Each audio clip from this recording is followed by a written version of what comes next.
بارخمورا بون معلیو مفرجون میاقره بشمدو حيو ذا أورومو سوريو بلشيقة ودو حضرو بهرو سوريو جيت كمينا نخوب شينو بشلومو لو دخرونو دمو حمش إشني دو سيفو دو طلعامو دانا الفوشامو حمش أحصر هاني زدمي حمش إشني دراكيو إيقو يمتاثي وشاتو بثردي شاتو كوسيمينا ودخرونو وتذكار خدكو مالق لسو هذيذا أقابو راني دي سوريو يوثو دبيز اواد مثي على شمد مشيحو وعلت كتوين موعامو سوريو أورومويو أتشاتو ودخرونو كتلة ديلويتو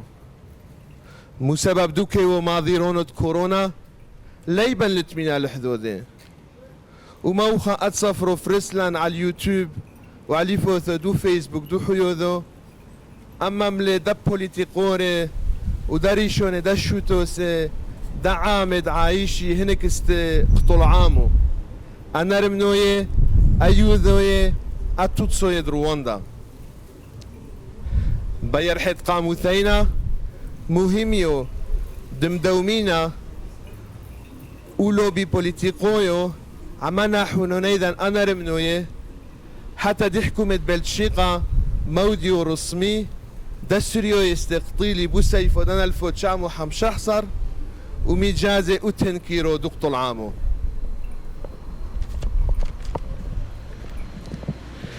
ميقوم دوبينو أماملو لوميقرو جورج شيمان وريشونو دو حيو دا أورومو يسوريو بلشيقة كولينا قاطينتو تشيليو علي روحو دسو هذي سوريو دانا الفوتشامو حمشحصر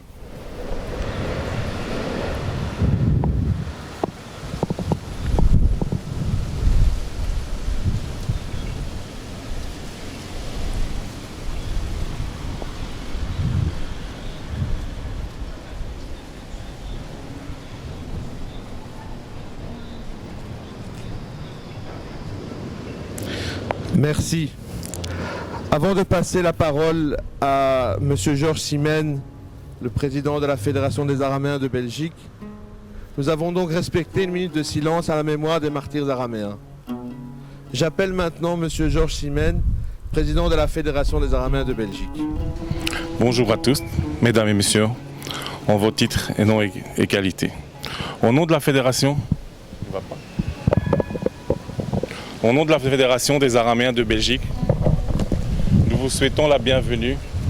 à cette commémoration des 105 ans du génocide des Araméens de 1915. Cela fait 5 ans que cette stèle commémorative a été inaugurée. Et année après année, nous nous souvenons de nos martyrs, ces héros qui ont versé leur sang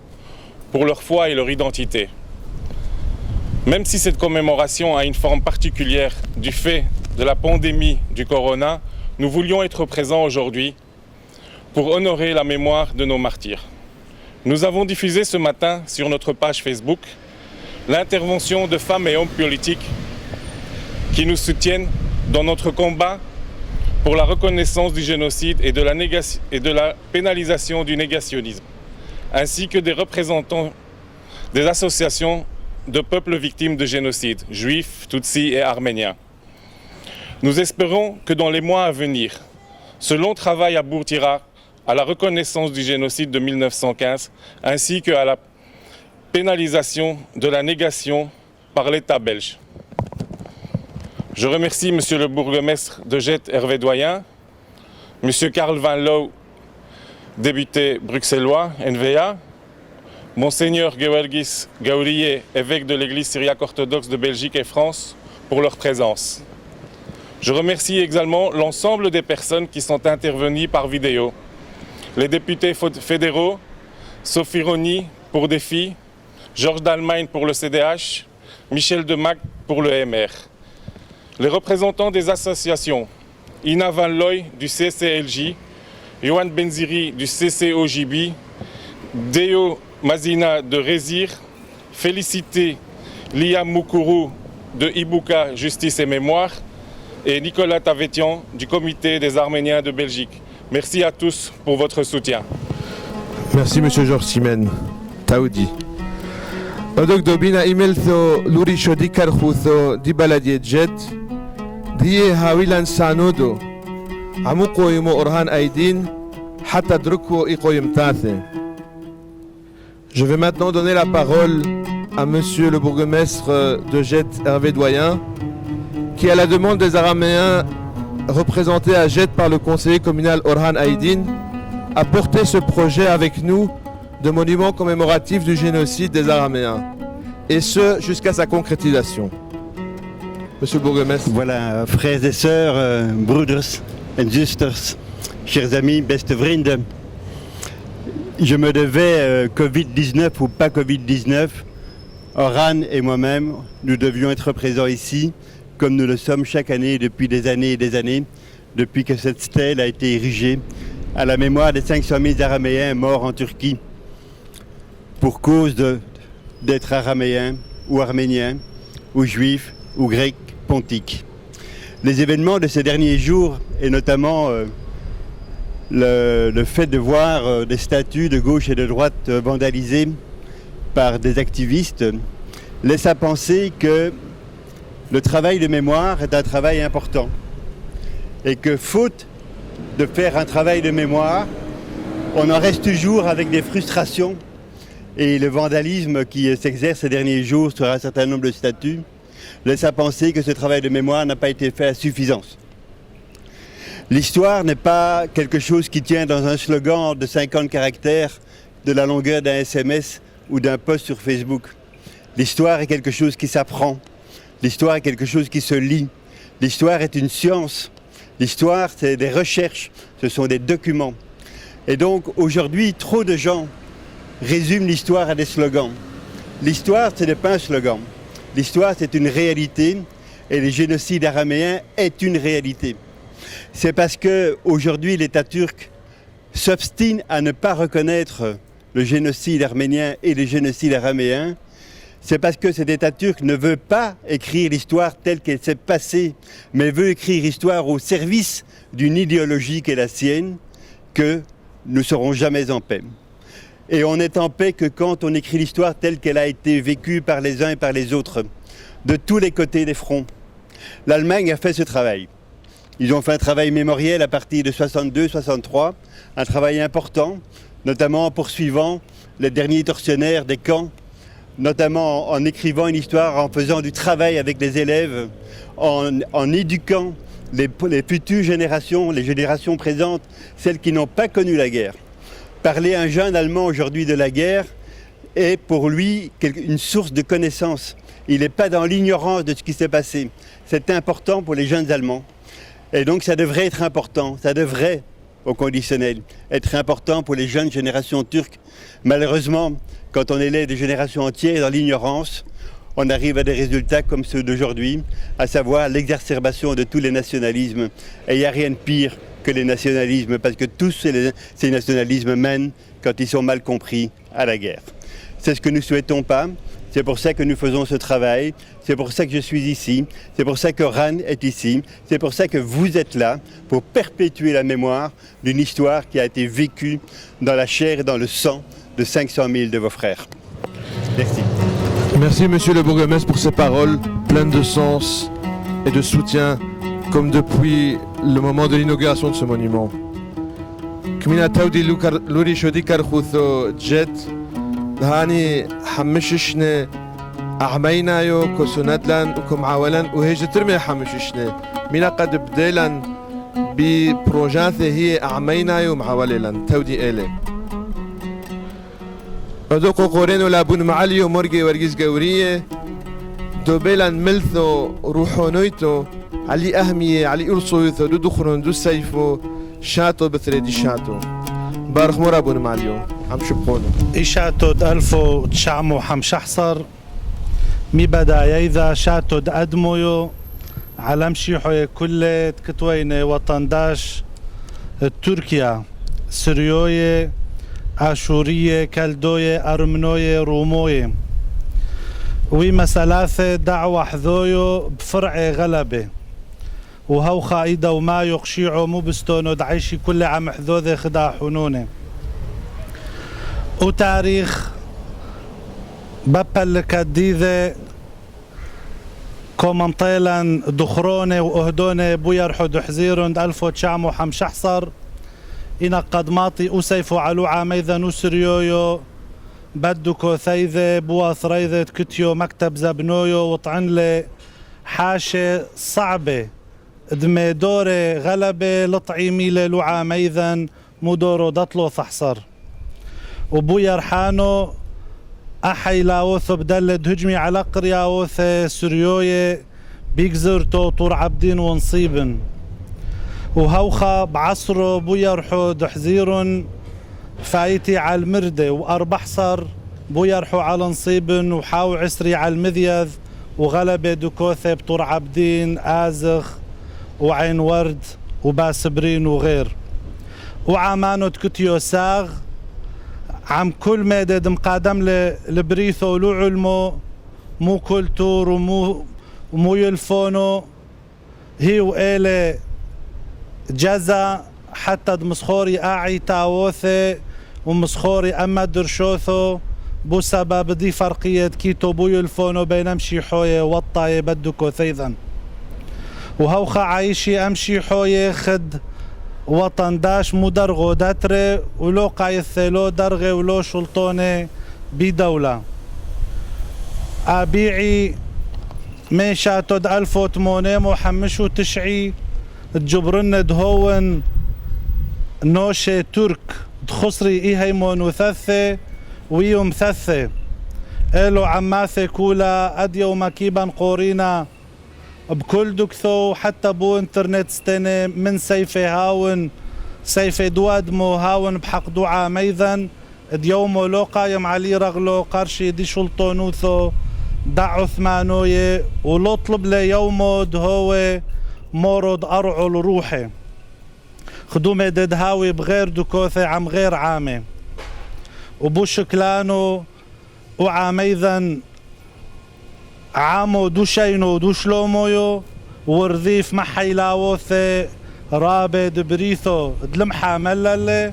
عالت كتيو هي عامو طوو مهيمنو بمشيحو وكو روحم وشلومو وكو ذا عيدر بومياقر الشلطوني رشموي ويومو خيانة علو وثريذي لو سملي هاو ختهيمي تكتي زينو كو طعني زينو وكذعينا بو تاريخ بأومد قطيل بين شوعي هلمو ألفو شخصات علي السباثي وهوخا مو يوماو وعاميذن كوذع وسيفو دآثي أعلى وقتلو دعامو سريويو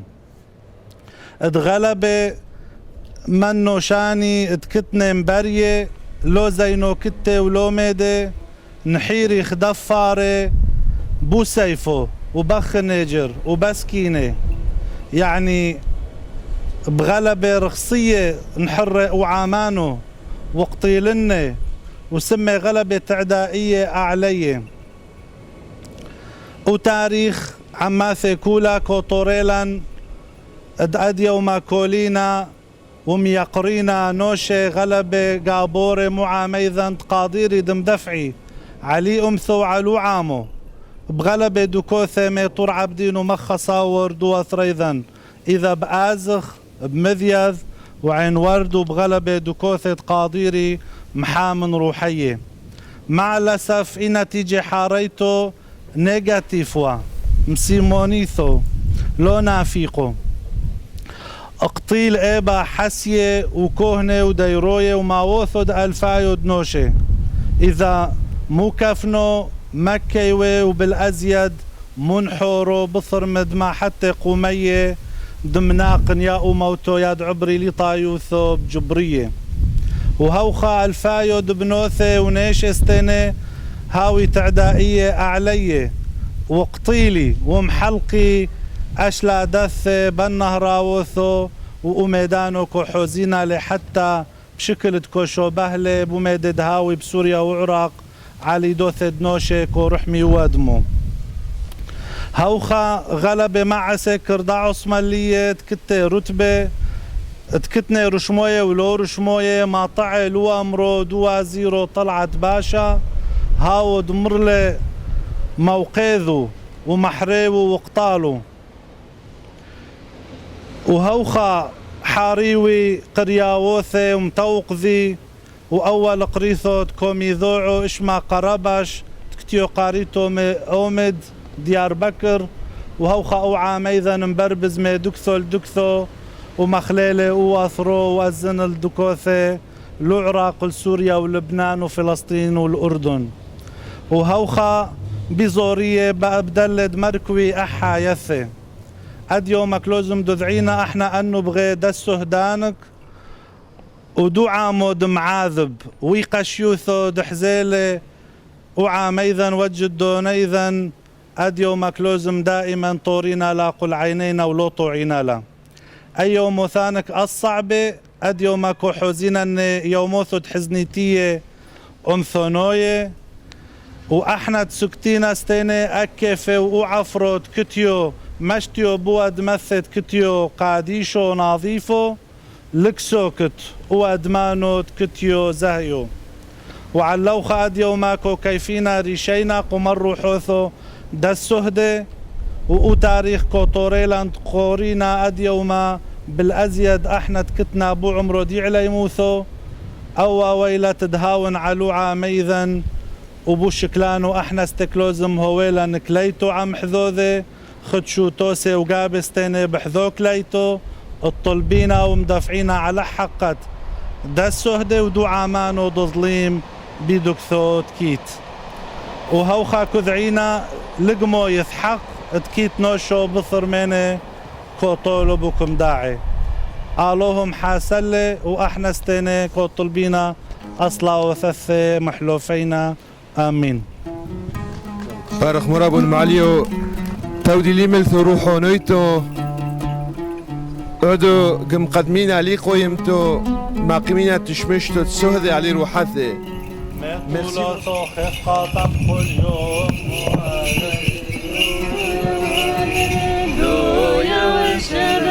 خمرين خصوم خفك منهم وهللويا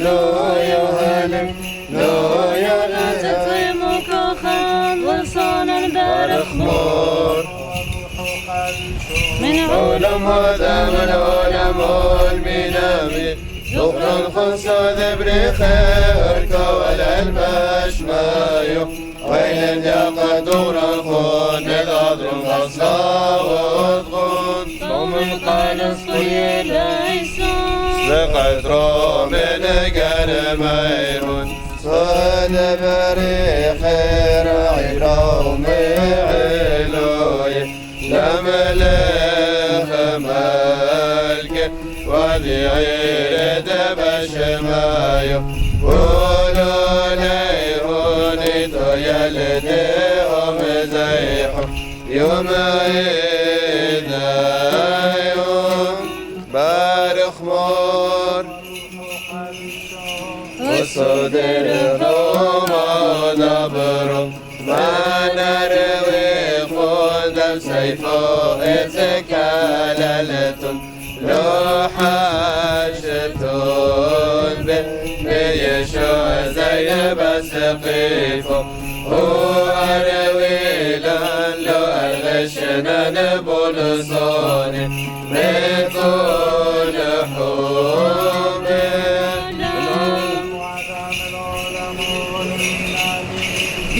يوم نقل ميمون سود بريخ تدعي تودم زيح يوم عيديهم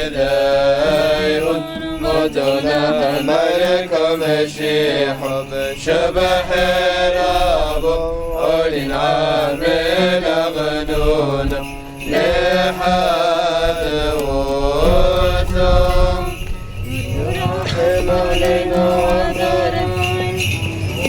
بصراحة حملا بصمة سهد رحمة بصمة وابون أظن بشموس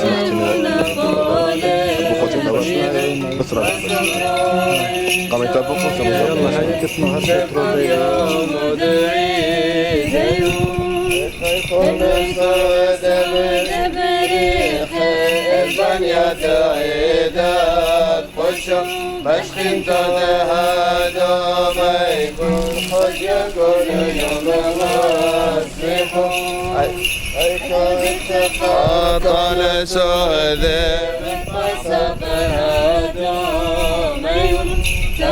نقنت روح قدشو وقرب شينا إبدان شف اليمين خمارا درس خليلي قلت حيلة نبغونو صمت لي لبريشيهم قران الثراحة مالا وصفن صهدي مصلوط وابوه حسنا ولا عامدا رحم علينا عذراين بطل صدي وفاسق هدو مايون أبو مجنى ضرب وتشوف وفرح شينوع بارخ مرابون ماليو تودي بشما دمهاي من دي مريث بلجيكا وفرنسا ولوكسمبورغ ما حد خو بوقت دوار علي روحو دسوهده ذو قورينا لم ضبرون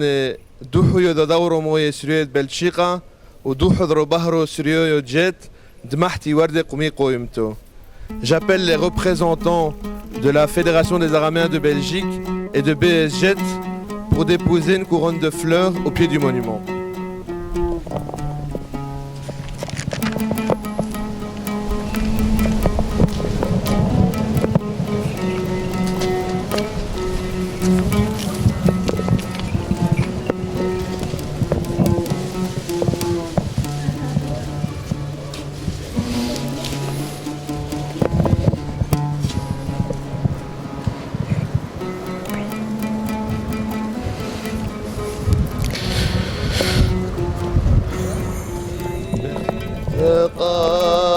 قاداش شمو زي ملكوثو يهوي صبيونو هاي كانت بشمايو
معطينا لي حاريتو دي تحرس تايدا لدخلون دسو دي دو سيفو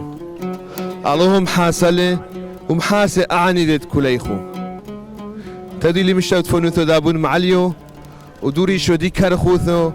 والكل حد مقادم لي ملثو بوما سدرو دفرسلان أتصفرو معدو كو طلبينا نخو كو بينا نخو وعدو يومدت لوثو حمشحصر بحزيرن ترالفو حو عسري لو دخنو دمو شيت شندو سيفو. Nous arrivons à la fin de notre commémoration des 105 ans du génocide des Araméens. Que l'âme des martyrs et de tous vos défunts repose en paix. Merci à Monsieur le Bourgmestre, à Monseigneur Georges Gaouri pour leur participation et merci à toutes les personnes qui sont intervenues dans le message vidéo de ce matin et à toutes les personnes qui nous soutiennent dans notre combat. Je vous donne d'ores et déjà rendez-vous le mardi 15 juin 2021 pour la commémoration des 106 ans du génocide des Araméens de 1915.